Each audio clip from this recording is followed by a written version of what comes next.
दिल्ली के बाहरी इलाके में एक पुरानी बिल्डिंग थी, नाइट वॉइस कॉल सेंटर।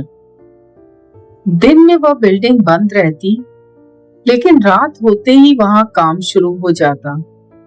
वजह, यहाँ सिर्फ नाइट शिफ्ट थी और लोग कहते थे यहाँ कुछ अजीब भी होता है। राहुल 26 साल का नई नौकरी की तलाश में था। जब उसे इस कॉल सेंटर में जॉब मिली तो उसने ज्यादा सोचा नहीं। सैलरी अच्छी थी और काम भी आसान, विदेशी ग्राहकों के कॉल उठाना। पहली रात जब वह बिल्डिंग में दाखिल हुआ तो उसे अजीब सा सन्नाटा महसूस हुआ। बाकी कॉल सेंटर्स में शोर होता है, लेकिन यहाँ सब कुछ धीमा था, जैसे कोई देख रहा हो।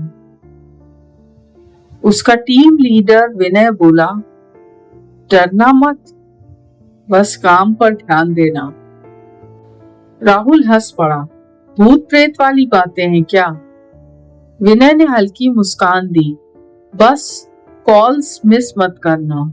रात के करीब 2 बजे राहुल के सिस्टम पर एक कॉल आया। स्क्रीन पर नंबर नहीं दिख रहा था, सिर्फ अननोन लिखा था। Hello, night voice support, Rahul ने कहा। कुछ सेकंड सन्नाटा रहा, फिर धीमी आवाज आई, मुझे मदद चाहिए। आवाज कांप रही थी। जी, क्या समस्या है? राहुल ने पूछा। मैं यहाँ फंसी हूँ। अचानक कॉल कट गया।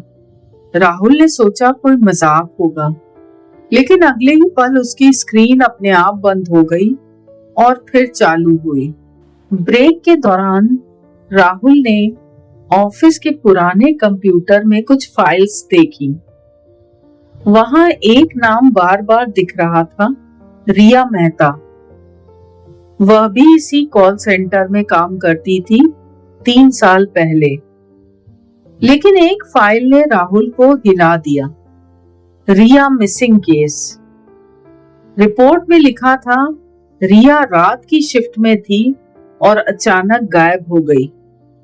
उसके बाद से ये बिल्डिंग बंद रही और फिर दोबारा शुरू हुई। अगली रात राहुल फिर काम पर आया। उसने खुद को समझाया, कुछ नहीं है, सब दिमाग का खेल है। लेकिन ठीक 2 बजे वही कॉल फिर आया, अननोन। इस बार राहुल थोड़ा डर गया, लेकिन कॉल उठा लिया। हेलो, उसी आवाज ने कहा, तुम मेरी आवाज सुन सकते हो? राहुल के हाथ कांपने लगे।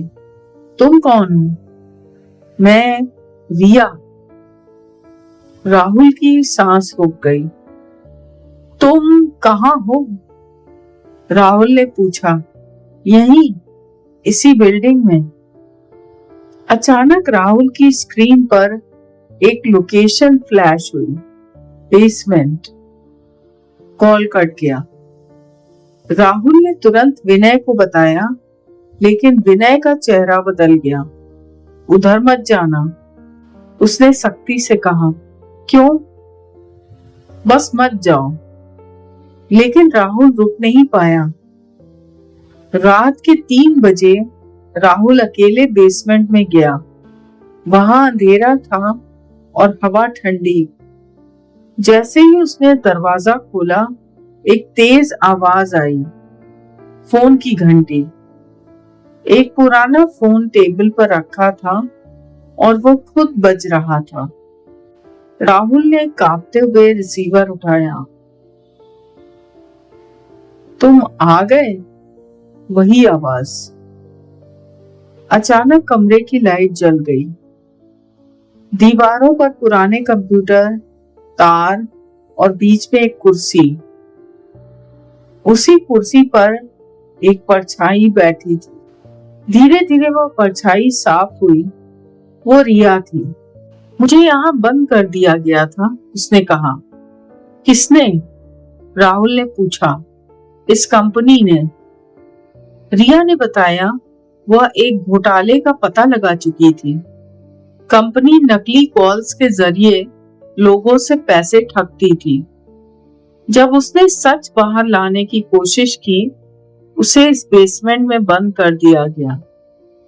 मैं यही मर गई, उसने कहा। राहुल का खून जम गया। तुम मेरी मदद कर सकते हो, रिया ने कहा। कैसे? सच को बाहर लाकर। अचानक ऊपर से आवाजें आने लगी। कंपनी के लोग आ गए थे। विनय भी उनके साथ था। हम जानते थे तुम यहाँ आओगे, विनय बोला। राहुल समझ गया, विनय भी इस साजिश का हिस्सा था। उन्होंने राहुल को पकड़ लिया। अब तुम भी यहीं रहोगे, उन्होंने कहा।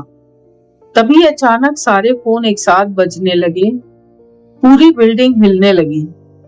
रिया की आवाज गूंज उठी। अब मेरी बारी है। लाइट्स झपकने लगी, मशीनें बंद होने लगी। एक एक करके सारे लोग डरकर भागने लगे। राहुल किसी तरह बाहर आ गया। उसने पुलिस को सब बता दिया। कंपनी बंद हो गई, सच सामने आ गया। लेकिन जब राहुल आखिरी बार उस बिल्डिंग के पास गया, तो उसे अपने फोन पर एक कॉल आया, अननोन। उसने डरते हुए उठाया। इस बार आवाज शांत थी, धन्यवाद, और कॉल कट गया।